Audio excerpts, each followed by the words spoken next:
তুমি যদি একটু কথা বলো তাইলে রাজি হইলেও হইতে পারে। মানে কে? আমাদের চেনা পরিচিত কেউ? ইমতিয়াজ আঙ্কেল, মামামের ডক্টর। উনি বায়োলজি আর কেমিস্ট্রিতে অনেক এক্সপার্ট। ইমতিয়াজ? তোমার নিশ্চয়ই এমন কেউ আছে যে নাকি তোমাকে হাত খরচের টাকা দেয়। স্যার স্যার আমি পিয়নের কাজটা করতে রাজি আছি, আর আমি আজকে জয়েন করব। আমি নিজে থেকে আসিনি, তোমার প্রিয় হাজব্যান্ড শওকত সাহেব, ওনার যেন কি জরুরি কথা আছে আমার সাথে, তাই আসতে বলেছেন। আপনি কি শওকতকে আমাদের পুরনো রিলেশনের কথা বলে দিতে চান? ব্ল্যাকমেল করতে চান? ডক্টর ইমতিয়াজ, আপনি দরজার বাইরে দাঁড়িয়ে আছেন কেন? প্লিজ ভিতরে আসুন।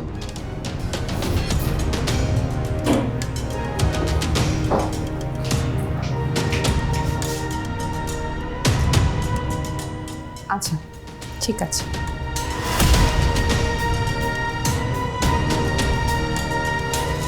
তুমি বলেছিলে নাহিয়ানকে খুঁজে বের করা তোমার জন্য জাস্ট বাঁ হাতের খেল। কই, এতদিন হয়ে গেল, তুমি তো এখন পর্যন্ত একটাও ইনফরমেশন দিতে পারলে না। তুমি মাথা ঠান্ডা করো, নাও পানি খাও। পানি খাওয়ার জন্য অফিস থেকে 1 ঘন্টার ব্রেক নিয়ে আমি এখানে আসিনি হাবিব ভাই। আমি এসেছি আমার ছেলেটা কোথায় সেটা জানতে।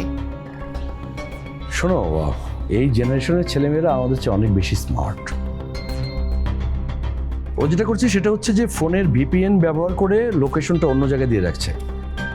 এই জন্য একটু ওদেরকে খুঁজে পেতে সমস্যা হচ্ছে, দেরি হচ্ছে। তবে কি কিছু জানতে পেরেছো তুমি? মানে বিষয়টা হচ্ছে যে আমার নিয়োগ করা একজন লোক ওকে একদিন এক জায়গায় দেখেছে। কি দেখেছে? কবে দেখেছে? মানে এই খবরটা তুমি আমাকে আগে কেন দাওনি হাবিব ভাই? ওই না, মানে হুট করে খবরটা দিয়ে তোমাকে আমি টেনশনে ফেলতে চাইনি। আমার লোক ওকে ফলো করছিল, তারপরে হঠাৎ করে মানে কোথায় ভিড়ের ভিতর হারিয়ে যায়। ভাবলাম একেবারে পাকাপোক্ত খবর নিয়ে তোমাকে জানাবো। চিন্তা করো না, একবার যখন দেখা পেয়েছি ওর খোঁজ বের করে ছাড়বো। কেমন দেখেছে নাহিয়ানকে?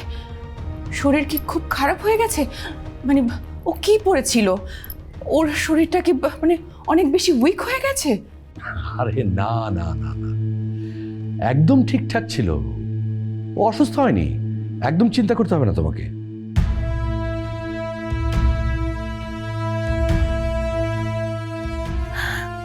কোথায় আমার ছেলেটা আমি জানি না, কার কাছে আছে, কি করছে কিচ্ছু জানি না।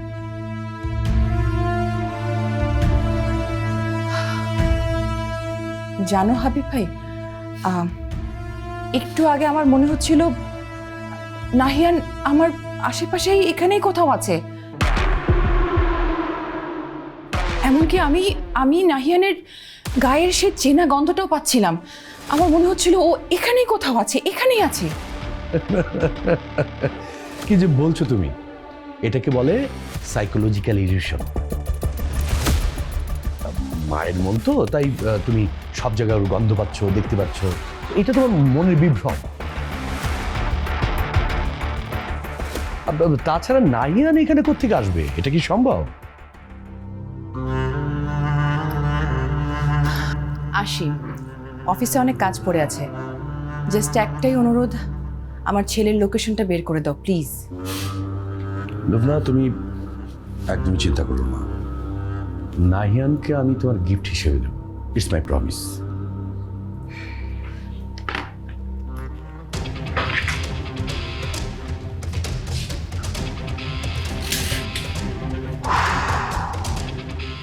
বাপরে বাপ, একটুর জন্য বেঁচে গেলাম। হ্যাঁ, লুবনার নাক তো দেখছি যে পুলিশের কুকুরের নাকের চেয়েও তীক্ষ্ণ।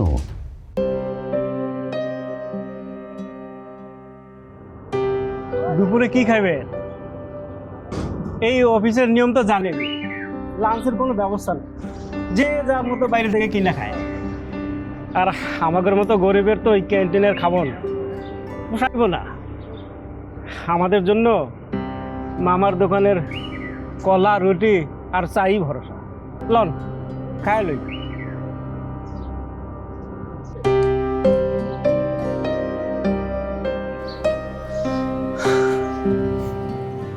আপনি খান, আমি এখন খাবো না, আমার ক্ষুধা নেই। আরে ভাই, পেটের উপর রাগ করেন না, এটা ভালো কথা না। এই সকাল থেকে সন্ধ্যা পর্যন্ত খাটাখাটনি করতে হবে, একটুও বসার সময় পাবেন না। আর একটু পরে তো খিদার জ্বালায় চোখে অন্ধকার দেখা শুরু করবে, আর শরীর না চললে কাজ করবেন কেন?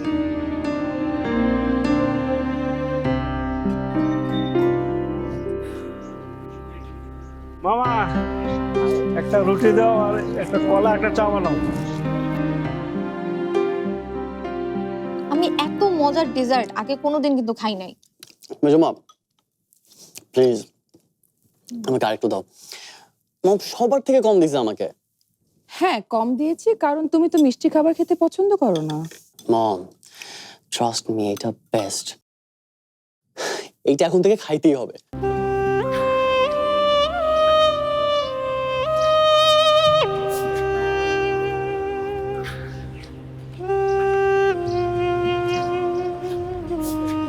মামা করো করে একটা চা দিয়েন তো, আর রুটি নিলাম একটা।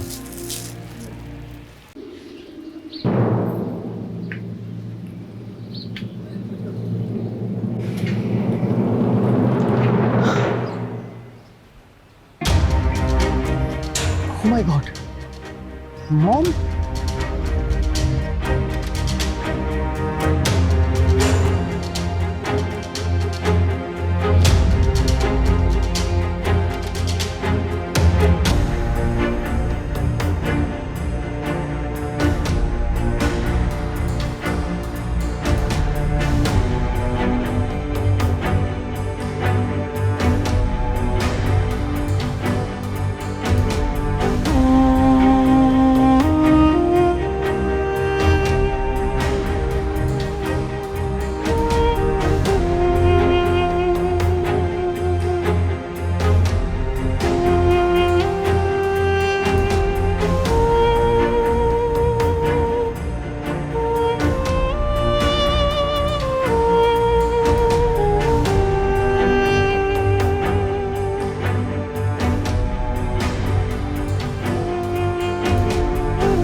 Sorry, Mom.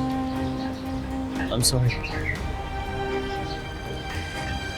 আমার ভীষণ ইচ্ছা করতেছে এক দৌড়ে তোমার কাছে যাই, আর তারপর তোমায় শক্ত করে একটা হাত করি, বাট সব ইচ্ছা পূরণ হইতে নাই। মম, আমায় এই ড্রেসে দেখে তুমি সহ্য করতে পারবা না।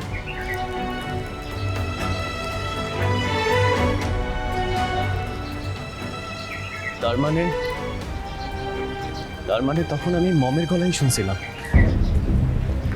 বাট মমই অফিসে কেন? কেমন চলছে আপনার প্র্যাকটিস হসপিটাল? মানে রোগী আসছে, রাশা নাকি ওনার কাছে পড়তে চায়। উনি কি টিচার নাকি? আর রাশার পরীক্ষার আর মাত্র কয়েক সপ্তাহ বাকি আছে, এই শেষ মুহূর্তে নতুন করে কি শিখবে ও? এক্সামের আসল প্রিপারেশন তো এই শেষের সময় হয় মেঝো মামি। তাছাড়া এতদিন আমি যা যা পড়ছি সেগুলো গুছায় নেওয়ার জন্য এই সময়টা কিন্তু খুব ক্রুশিয়াল। আর এই সময় যদি আমি কাউকে গাইড হিসেবে পাই তাহলে তো আমার ফাইনাল রিভিশনটা ভালো হবে, তাই না? কি বলো মেঝো মামা? ও হ্যাঁ, আরে ছেলেমেয়েরা পড়াশোনা করতে চাইলে বাবা মা খুশি হয়, তুমি তো দেখছি উল্টো। আর রাশার কথা তো ফেলে দেওয়ার মতো না, তুমি চাও না মেয়েটা ভালো রেজাল্ট করুক? শপথ, আমি প্র্যাকটিক্যাল কথা বলছি। উনি একজন ডাক্তার, ডাক্তার হলে পিএইচডি করলেই যে কেউ নিয়মিত স্টুডেন্ট পড়াতে পারবে এমন তো না। স্টুডেন্ট পড়ানো একটা নিয়মিত কাজ, আর সেটা যে কেউ চাইলেই পারে না। ইমতিয়াজ আঙ্কেল তো শুধু একজন ভালো ডাক্তার না, রিসার্চারও। আর কেমিস্ট্রি বায়োলজির এমন অনেক জটিল বিষয় আছে যেগুলো আমি শুধু টেক্সট বুক পড়ে বুঝতে পারি না, উনি আমাকে প্র্যাকটিক্যালি সেগুলো বুঝাই দিতে পারবে। রাশা, তুই চাইলেই তো হবে না, ওনাকেও সেটা চাইতে হবে। উনি অনেক ব্যস্ত মানুষ, এত বড় হসপিটালের দায়িত্ব ওনার হাতে, আর উনি এই সমস্ত কিছু ফেলে এত সময় তোর পেছনে কেন দিবে? এটা কি সম্ভব? তাই না ডক্টর ইমতিয়াজ?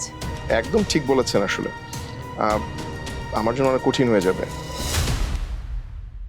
মানে হাসপাতাল আর ল্যাবের দায়িত্ব মিলে আমার অনেক কাজ। রাশাকে পড়ানোটা অনেক কঠিন হয়ে যাবে আমার জন্য।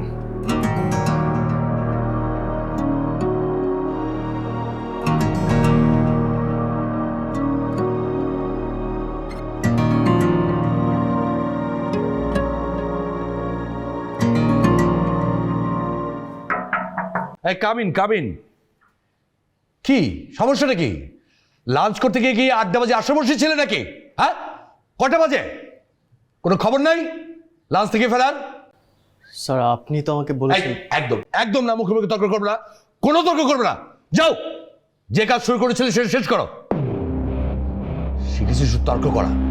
Okay sir.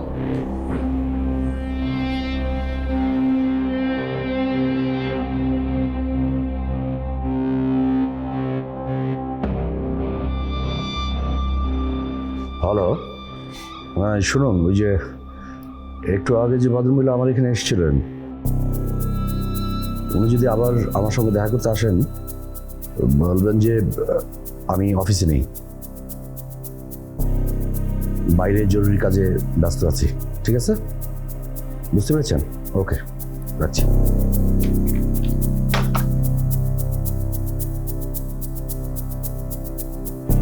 স্যার একটু আগে কে আসছিল? না মানে কোনো প্রবলেম? এই, তুমি কি এই অফিসে এসেছো গোয়েন্দাগিরি করার জন্য? হ্যাঁ, আমি ফোনে কার সঙ্গে কথা বলছি না বলছি সেটার জন্য কি তোমাকে স্যালারি দেওয়া হয়? সরি স্যার, এইমাত্র একজনকে অফিস থেকে বেরোতে দেখলাম তো, আর আমার তাকে অনেক পরিচিত মনে হয়েছিল, তাই আর কি। কাকে দেখেছো? তোমার পরিচিত মানে? ঠিক ঠিক জানি না স্যার, বাট অনেক পরিচিত মনে হয়েছে। ঠিক আছে, কিন্তু সে কি তোমাকে দেখেছে?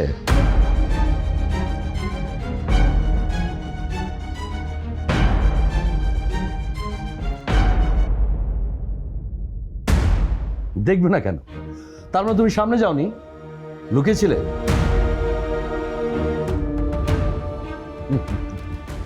এটাই তো স্বাভাবিক, তাই না?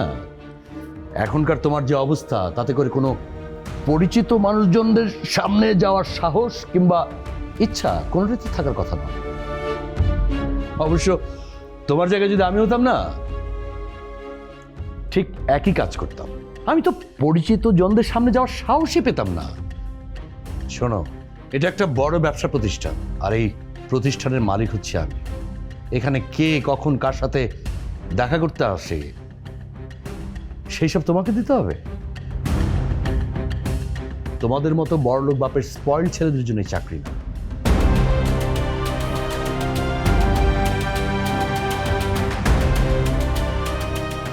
যাও যাও, গিয়ে দেখো দুনিয়াটা কত কঠিন, তখন বুঝবে বাবার ছায়ার নিচে থাকাটা কি জিনিস। যখন পেটে ভাত জুটবে না, তখন ফিরে এসে আমার পা ধরে মাপ চেয়ে নিও, আমি তোমাকে সহাস্যে মাপ করে দেব।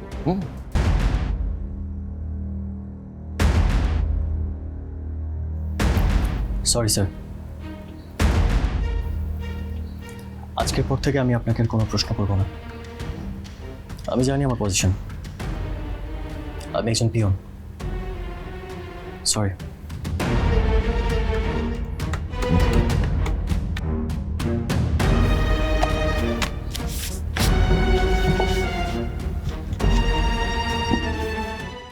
এটাই আসলে ঠিক আছে। ডক্টর ইমতিয়াজ অনেক ব্যস্ত মানুষ, ওনাকে বিরক্ত করা ঠিক হবে না। আর তাছাড়া রাশার সাথে কারো অ্যাডজাস্ট হতে তো অনেক সময় লেগে যায়। রাশা, তার থেকে একটা কাজ কর, তুই বরং একা একা রিভিশন কর, কেউ তোকে ডিস্টার্ব করবে না।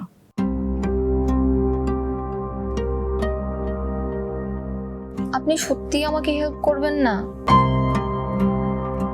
আমি কখন বললাম হেল্প করব না? আমার উপর অনেক দায়িত্ব, সেটা ঠিক, কিন্তু সেই সকল দায়িত্বের মধ্যে এটাও তো একটা বড় দায়িত্ব না, যে আমি নেক্সট জেনারেশনকে একটু হেল্প করব। আমার এত এত ডিগ্রি, এত পড়াশোনা, সেটা যদি আমি নেক্সট জেনারেশনের কাছে পাস করতে না পারি, তাহলে তো সেটা কোনো মূল্য থাকলো না। তোমাকে পড়ানো আমার জন্য কঠিন হবে, কিন্তু আমি সব সময় কঠিন কাজ করতে পছন্দ করি। আমি নিশ্চয়ই রাশাকে ওর প্রিপারেশনে সাহায্য করব, যদি কারো কোনো আপত্তি না থাকে। আরে এটা তো খুশির খবর, কারো কেন আপত্তি থাকবে? কিন্তু কেন যেন মনে হচ্ছে আপনার ওয়াইফের আপত্তি আছে। উনি আমার প্রতি কেন যেন খুব বিরক্ত, ঠিক না মিসেস বিপাশা? কেন, ওর কেন আপত্তি থাকবে? আপনার সাথে তো ওর কোনো পুরনো শত্রুতা নেই, তাই না? কি বলো বিপাশা?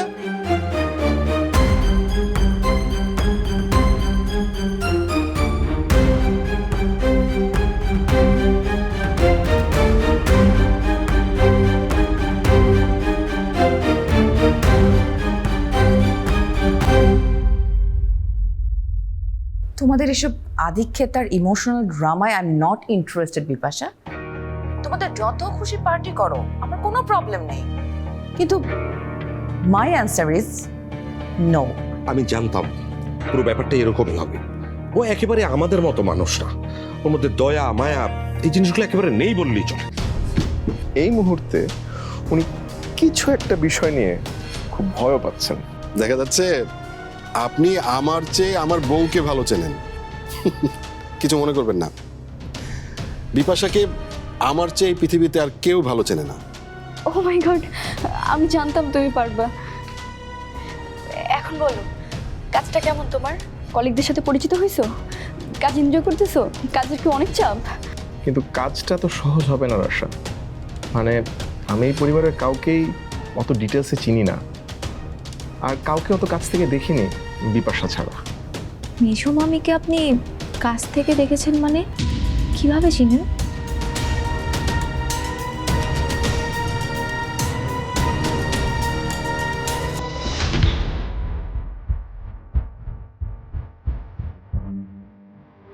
তুমি ঢাকায় থাকো নাকি ঢাকার বাইরে? যেখানেই থাকো, তোমার অ্যাক্টিং দেখবে এবার পুরো দেশ।